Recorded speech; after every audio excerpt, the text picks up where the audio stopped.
최원영 목사의 마음 세우기 5분 백신 17번째 시간, 주의 법을 종일 작은 소리로 읊조리이다. 하나님의 임재라는 단어가 나의 귓가에 계속 머물고 있습니다. 그래서 브라더 로렌스 프랭크 루박의 공저인 하나님의 임재 체험하기 책을 찾아 읽어 내려갔습니다. 저자가 들려주는 메시지는 아주 단순했지만 목회자의 본질을 관통하는 핵심 단어였습니다. 그 핵심어는 임재입니다. 임재란 뜻은 이다, 오다, 임하다 뭐 이런 뜻입니다. 하나님의 임재라는 말은 하나님이 임하다, 오시다라는 말입니다. 하나님은 어떻게 우리 가운데 오실까요? 성령님은 어떻게 우리 가운데 오실까요? 우리의 마음의 생각 속으로 오신다는 것이죠. 그래서 우리는 스스로 이런 질문을 끊임없이 해야 됩니다. 나는 얼마나 많은 시간 마음의 생각을 주님의 것으로 채워져 가고 있는가? 다른 말로 하면 하나님의 임재의 시간을 얼마나 자주 많은 시간을 보내고 있는가? 이것이 성숙의 질을 판가름하는 지지대가 될 것입니다. 저자는 말하기를 하나님의 임재를 실천하는 일은 실험 단계에 있는 것이 아니라 지금까지 이미 수많은 사람들에게 의해 입증된 것이다. 모든 시대의 영적 거인들은 모두 알고 있었다. 한 달 정도만 하나님의 임재를 위한 훈련만 하면 분명하게 나타난다. 6개월 정도 지나면 풍성해지고 10년 후에는 영광스럽게 된다고 한다. 이것은 모든 그 시대의 영적 거인들이 지닌 비밀이라고 했습니다. 결국에는 임재의 깊이가 성숙도의 깊이이며 대충 거듭난 사람과 완전히 변화되어 거듭난 사람과의 차이점이라고 할 수도 있습니다.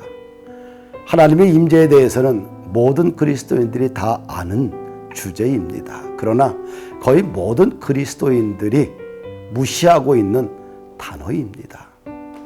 곰곰이 뒤돌아보아야 할 시점에 와 있습니다.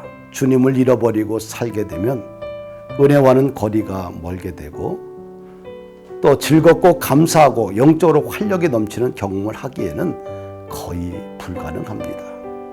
하나님의 임재를 위해서 다윗은 하루 종일 작은 목소리로 말씀을 읊조린다라고 했습니다.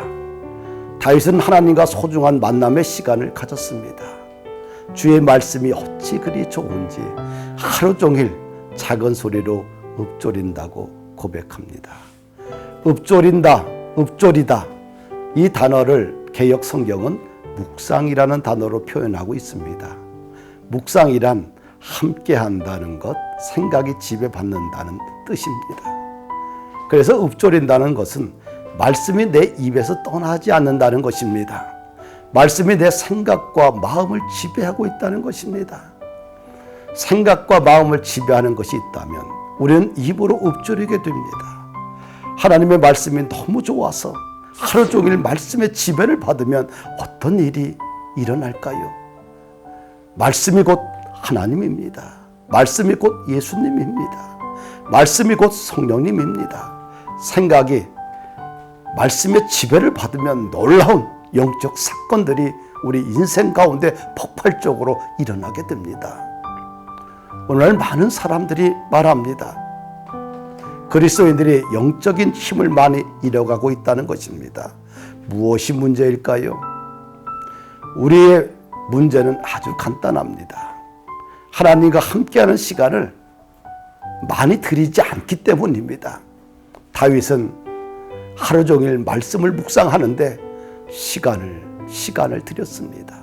주님의 뜻을 이루소서 고요한 중에 기다리니 마음으로 묵상의 기도를 올리는 것도 좋은 방법입니다. 우리의 마음을 주님의 것으로 한번 채워보시면 어떨까요? 채워지는 만큼 주님의 능력과 은혜의 크기가 달라집니다. 그리고 세상을 넉넉히 이길 영적 에너지가 넘치게 됩니다. 로렌스는 하나님의 임재를 체험하는 것은 성숙을 향해 나아가는 모든 그리스도인들이 반드시 치러야 할 대가라고 했습니다. 토마스 아켄퍼스는 그리스도를 본받아라는 유명한 책을 썼습니다. 그는 그 책에서 예수님과의 친밀한 교제를 갖고 가는 것은 보이지 않는 친구와 가까워지는 것을 말한다고 했습니다. 날마다 보이지 않는 친구와 가까워지게 되면 내 영혼이 사랑하는 예수를 깊이 알게 됩니다. 오늘 우리에게 필요한 것은 주님과 가까이 지내는 시간입니다. 이 소중한 시간을 확보하는데 여러분들 생명을 한번 걸어보십시오. 이것이 오늘날 우리 그리스도인들의 정체성을 회복하는 길이라고 생각합니다. 감사합니다.